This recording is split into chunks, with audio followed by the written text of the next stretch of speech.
We have some new developments on a toxic chemical that leaked into the Farmington River. The firefighting foam known as perfluorooctanoic acid, or PFAS, triggered warnings up and down the river. And that same chemical is also found in many common items. Today, a special task force met to help keep us safe. Channel 3's Courtney Zeller is live now from the Department of Transportation in Newington, where this meeting just wrapped up. Courtney, what did you learn today? Well, I'll tell you, a lot of good information came out of this meeting today. PFAS was actually developed by accident back in the 1940s, but it stuck around.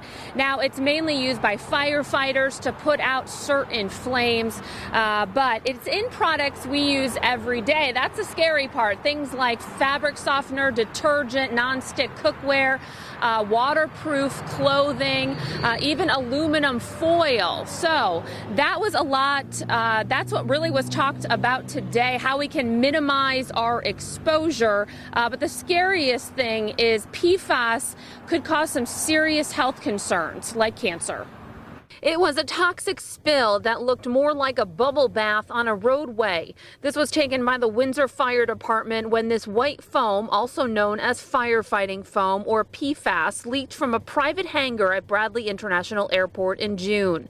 It came up the sewer line. 50,000 gallons also leaked into the Farmington River in Windsor. A small group of us came together after noticing the foam floating down the river and hearing stories from our neighbors that it was bubbling up through manholes, that something had gone wrong.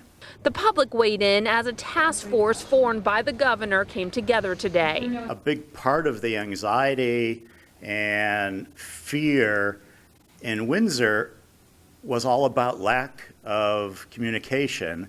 The task force is made up of a handful of state officials, including airport authorities Kevin Dillon, who mentioned what is being done now. We've gotten a waiver from the state building inspector to be able to close the drains in those hangars to prevent any PFAS from getting into the sanitary system and storm system.